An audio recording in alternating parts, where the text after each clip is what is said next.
শরীফ উসমান হাদী শুধু একটি মানুষ নয়, শুধু ইনকিলাব মঞ্চের মুখপত্র নয়, তিনি হচ্ছেন ভারতীয় আধিপত্যবাদ বিরোধী জনতার ঐক্যের প্রতীক। আজকে কেন্দ্রীয় শহীদ মিনারে বাংলাদেশ একত্রিত হয়ে বলছে, বাংলাদেশের জাতিসত্তা অখণ্ডতা রক্ষার জন্য মৃত্যু ভয়হীন চেতনার অতন্ত্র প্রতীক হচ্ছে ওসমান হাদী। আমরা আজকে তার পক্ষে এখানে একত্রিত হয়েছে। একটা কথা বলতে চাই, প্রধান নির্বাচন কমিশনার সাহেবের বক্তব্যে সবাই নিন্দা করেছেন। কি করে আপনি বলতে পারলেন এটা বিচ্ছিন্ন ঘটনা? তফসিল ঘোষণার পরের দিন একজন জাতীয় সংসদ সদস্য পদপ্রার্থী বাংলাদেশের মানুষের চেতনার প্রতীককে প্রকাশ্য দুপুরে গুলিবিদ্ধ করা কখনো বিচ্ছিন্ন ঘটনা হতে পারে না। আপনি বাংলাদেশের মানুষের সংস্কৃতি, জাতিসত্তা, মূল্যবোধ সম্পর্কে যদি ন্যূনতম ধারণা থাকে, তাহলে বুঝতে হবে বাংলাদেশকে ভারতের কররাজ্য যারা বানাতে চায়, আমাদেরকে যারা সেবাদার বানাতে চায়, এই দেশকে গ্রাস করার পরিকল্পনার অংশ হচ্ছে হাদির উপর আক্রমণ। এটা বিচ্ছিন্ন নয়, এটা একটা প্যাকেজ প্রোগ্রাম। আমি বিস্মিত। আমি স্বরাষ্ট্রমন্ত্রীকে আজকে বলেছি, গতকালকে বলেছি, ডিজিএফআই, ডিবি, এসবি, এনএসআই হাজার হাজার কোটি টাকার বেতন দিয়ে, রাজস্ব ট্যাক্স খাজনার পয়সায় বেতন নিয়ে স্বাধীনতার 54 বছরে আপনারা মানুষের জাতিসত্তা, জনগণের নিরাপত্তার জন্য একটি গোয়েন্দা তথ্য দিয়েও সাহায্য করতে পারেননি। তা না হলে তার উপর আক্রমণের 2-3 দিন আগের থেকে সে বলছে আমার জীবনের নিরাপত্তা নেই, আমি নিরাপত্তাহীনতায় ভুগছি, আমি গুলিবিদ্ধ হতে পারি, আমার দুঃখ নেই, আমি গুলিবিদ্ধ হলে তোমরা বিচার করো, আমার ছেলেটাকে তোমরা দেখে রেখো।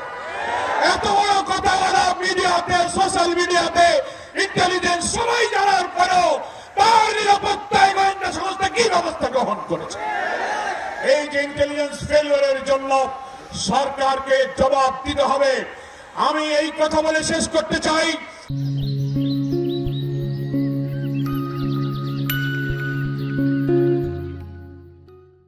মাননীয় প্রধান উপদেষ্টা, আপনার দায়িত্ব নেওয়ার পর যতগুলো হত্যাকাণ্ড ঘটলো জুলাই এবং ফ্যাসিবাদ বিরোধী আন্দোলনের সাথে আমরা যাচ্ছিলাম, তাদের উপরে আক্রমণ হলো।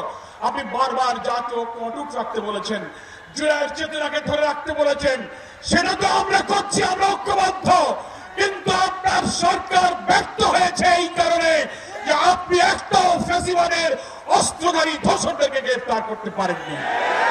আমরা আজকে দাবি জানাতে চাই, রাজধানী ঢাকা থেকে বাংলাদেশের গ্রামে গঞ্জে, শহরে, নগরে, বন্দরে প্রত্যেকটি থানায় আপনার পুলিশ অফিসাররা জানে সশস্ত্র অস্ত্রধারী কারা, তাদের তালিকা থানায় আছে, অবিলম্বে তাদেরকে গ্রেফতার করুন।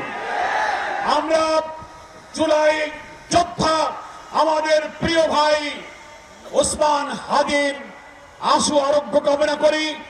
হায়াতের মালিক আল্লাহর কাছে আমরা মুনাজাত করি, আল্লাহ বাংলাদেশের মানুষের জাতীয় স্বাধীনতা সার্বত্ব আপনাদের আমাদের মূল্যবোধের জন্য আজকে হাদীর সবচেয়ে অনিবার্য প্রয়োজন। আল্লাহ তুমি আমাদের ওসমান হাদীর নেক হায়াত দিয়ে তুমি তাদেরকে আমাদের মাঝে ফিরিয়ে দাও। আজকে ইনকিলাব মঞ্চের সঙ্গে বাংলাদেশ এসে দাঁড়িয়েছে।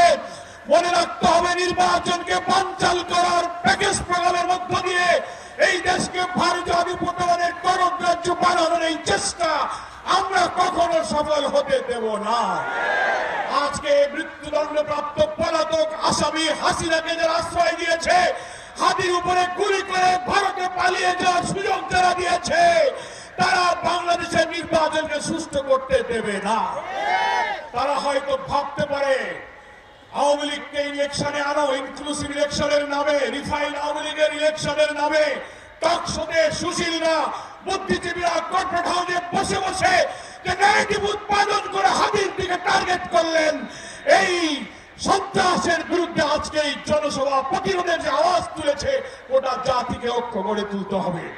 নির্বাচন বানচাল করে এই দেশকে ভারতের কলোনি বানাতে আমরা দিতে রাজি নই। আজকে কেউ মনে করতে পারেন যে আওয়ামী লীগ তো বিদায় নিয়েছে, ইলেকশন করতে পারবে না। অন্য কোন দলকে আওয়ামী লীগ বানিয়ে ক্ষমতায় আনা যায় কিনা, এই স্বপ্ন আমরা পূরণ করতে দেব। আজকের এই সন্ধ্যায় ওসমান হাদির জন্য আবারও তার দীর্ঘ হায়াত কামনা করে গোটা জাতিকে ফ্যাসিবাদ বিরোধী সংগ্রামে জাতীয় ঐক্যরূপে দাঁড়িয়ে আসুন আমরা আমাদের জাতিসত্তাকে অখণ্ডতাকে রক্ষা করি।